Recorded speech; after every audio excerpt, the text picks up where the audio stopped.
Resentments don't feel good. They feel like a hot coal in our bellies, and they have us feel separate and alone. What can we do about them? Let's find out.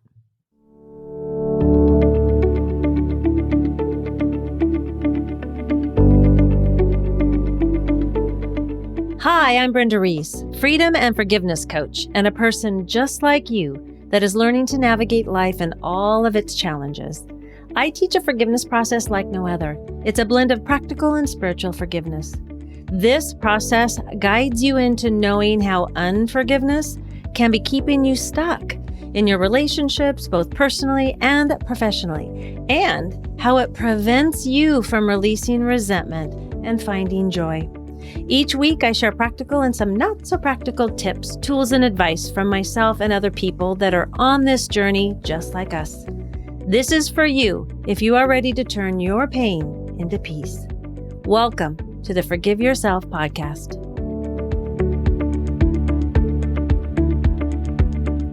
In this episode, there are going to be some writing exercises for you. Now, don't give me that look. It's not like sitting and journaling. There will be questions for you, and I think you may find it beneficial if you want to release a grudge. So let's take a minute now and think of a resentment you've had. It can feel like anger or irritation at someone or a situation. It could be someone in your family, in your intimate relationship, friends, your job, your business, or yourself. I want you to ask yourself this question. What keeps you from releasing that resentment or grudge? Some ideas that come up in my work is it lets the other person off the hook, or I want to be right. They hurt me and they need to pay for it. What is your reason or your feeling that's keeping you from releasing that resentment or grudge? And we're going to go into that a little bit later. So keep that in the corner of your mind or written down on a little piece of paper. What are resentments? Resentments can feel like a knot in your stomach, an all-consuming fire in your belly. They can also have you feeling sad and hurt. So why do we hold a grudge? Research shows grudges come with an identity.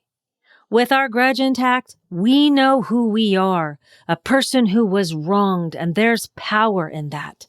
With this comes a sense of solidness and purpose, and we feel a rightness and a strength that feeds our anger and our victimhood. Can you feel that? To let go of our grudge, we have to be willing to let go of that identity as the wronged one, and all of that rightness and strength and sympathy that we are getting. And I know this well, because I was getting a lot of sympathy for a very big grudge I was holding towards my ex, who actually got me into this forgiveness process. We were married 10 years, and what that entailed was a lot of abuse and betrayal, financial ruin, and at the end, possible prison time. For me, not him. See, he was controlling and I was codependent. And in my fear and codependency, I signed papers for something that turned out to be illegal, which fortunately I did not know at the time, thank goodness. So the FBI came knocking on my door, saying, Brenda, you are looking at 7 to 10 years of prison. We want him, but if he doesn't agree, you're going down. Literally, that's what they said, just like in the movies. So I had a big grudge. Now, you'd probably agree with me that this grudge is definitely justifiable. I was holding this grudge with all the sympathy and the rightness. And as time went on, I'm watching him live this carefree life while I was suffering. I'm dying inside. I'm feeling heavy from the weight of this grudge. Have you ever felt that heaviness? This grudge starts to feel like a heavy boulder that is keeping me disconnected from my heart. It is blocking the light of kindness from getting out or in. This boulder is between me and you. It's between me and my business, me and my life. It's becoming all-consuming because grudges can do that. Yet I figured out that this grudge was only hurting me and not him. And I really wanted to change that because not only did I want to stop giving him my energy, right? Because when we hold a grudge, we are giving our power away. I'm giving my energy to these people and not keeping any for myself. But I was also getting tired of this knot in my stomach. And that's when I found in my research that one of the meanings of forgiveness was to untie the knot. Have you ever felt a knot in your stomach? But then I thought, why should I be willing to untie this knot? Why should I be willing to forgive my ex? When you are holding a grudge towards someone, you are actually giving away two very precious commodities. One is your energy, and two is your power, like I mentioned a few minutes ago. These people are taking up space in your mind and body rent-free. Stuck energy in our bodies is a very real thing, which is being proven by neuroscience today.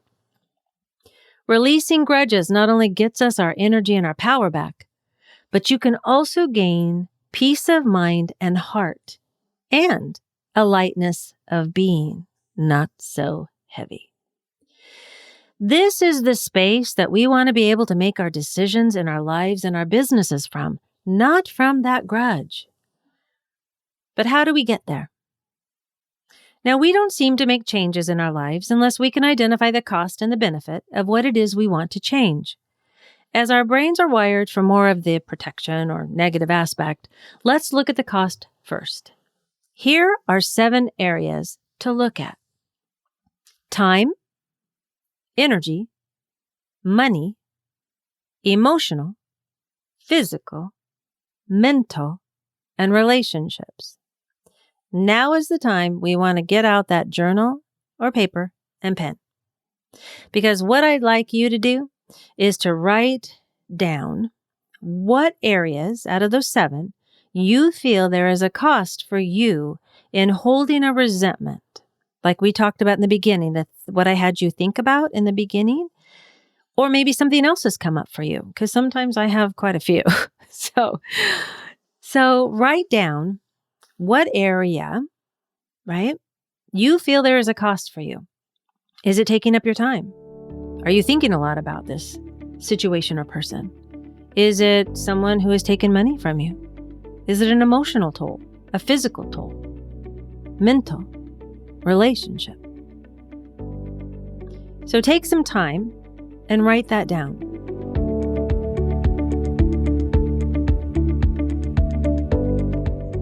Hey, it's Brenda.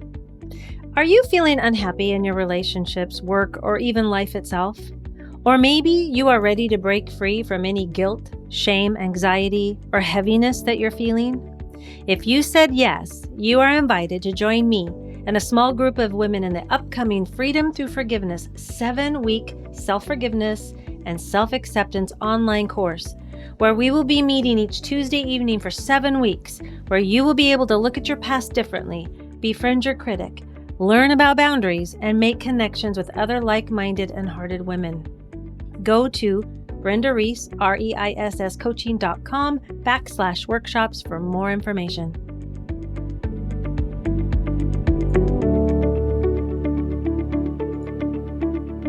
Now, a few other costs to consider when we think about this grudge or resentment is that when we are holding a grudge, we bring anger and bitterness into every relationship and new experience we have.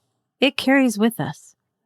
We cannot enjoy the present because we're so wrapped up in the wrong.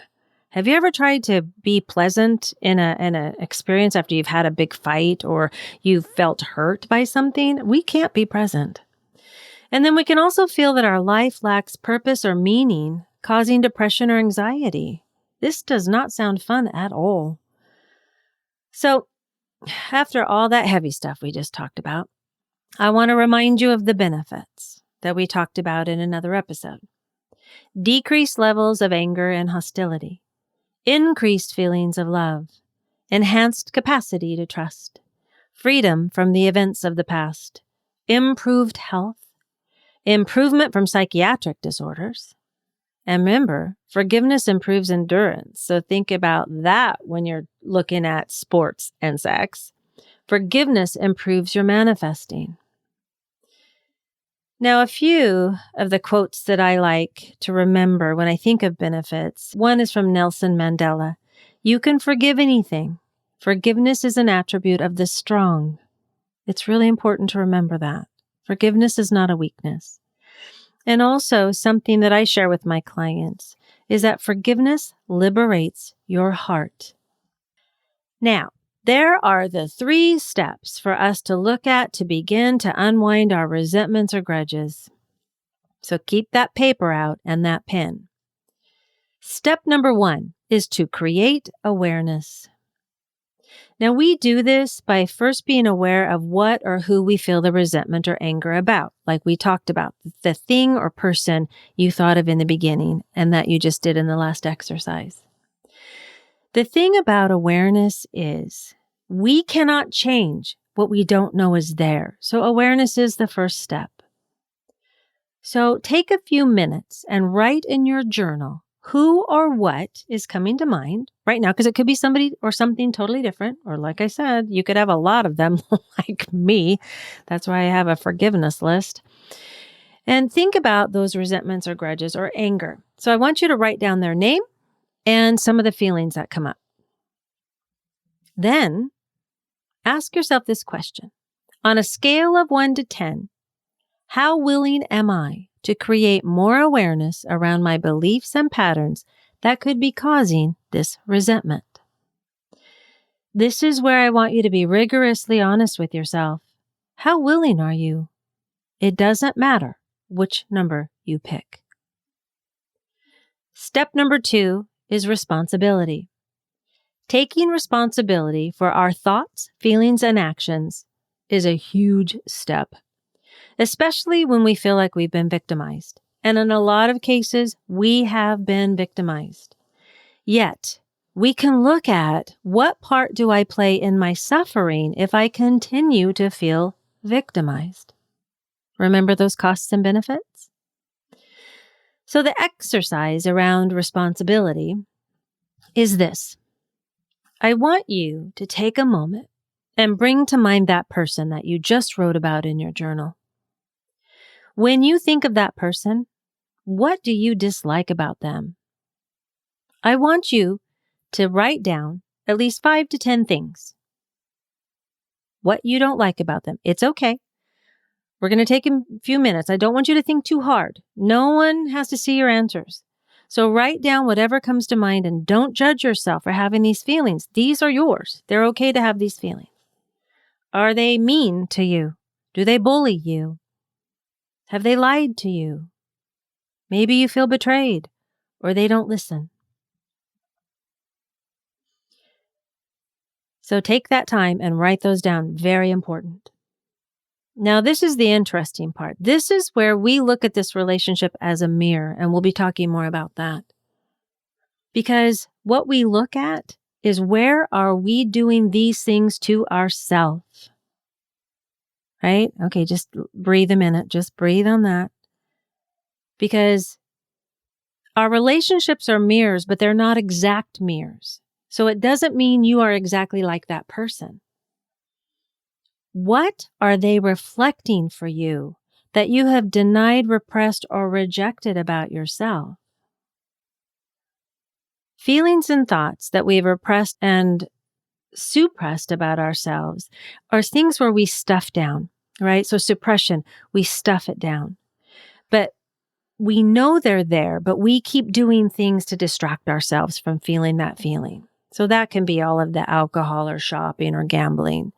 Repression, though, is something that sometimes we don't even know it's there. Some trauma happened to us and we don't know it's there, so it can be repressed.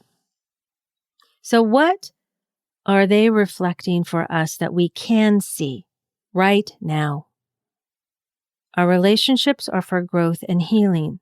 They're mirrors for us, but not exact mirrors. So if they are being mean to me, right? If somebody's really being mean to me, where am I being mean to myself?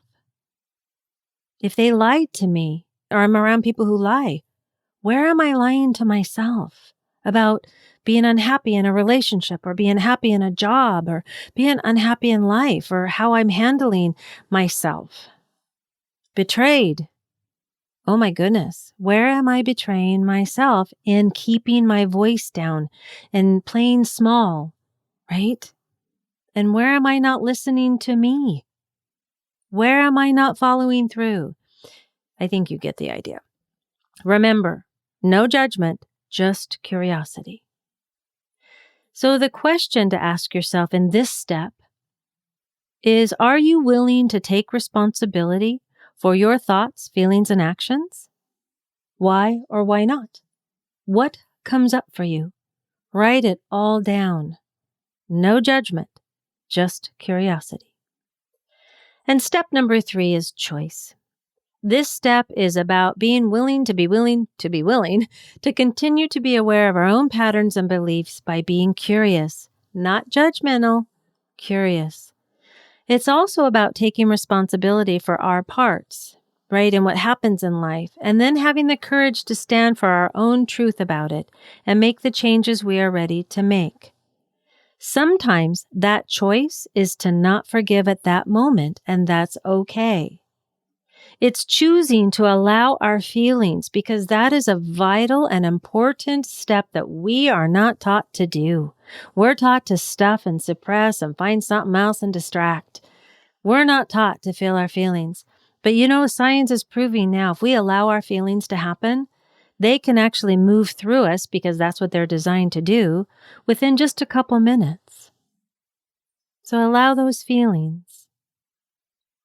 Question to ask yourself in this step: how might forgiving these resentments benefit me? Now that's something to think about. Some ideas might be peace of mind, more creativity, more energy, happier for myself, happier in relationships, and maybe I can show up more completely in my life and business. The possibilities are endless with forgiveness. I encourage you to take some time and revisit these 3 steps. Give yourself the gift of spending a few minutes in curiosity about what keeps you from forgiving. What are your benefits of not forgiving and forgiving? What are your costs? And then give yourself some space to determine whether you are ready to or not to forgive. There is a time not to jump into forgiveness. Sometimes we need some guidance on where to start. So I encourage you to talk it out with someone you trust and who can give you an unbiased ear and reflection so you can be accountable to you. And then get to feel that precious release of that knot in your stomach.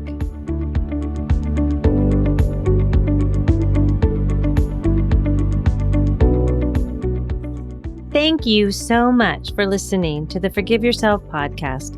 I hope you enjoyed this episode.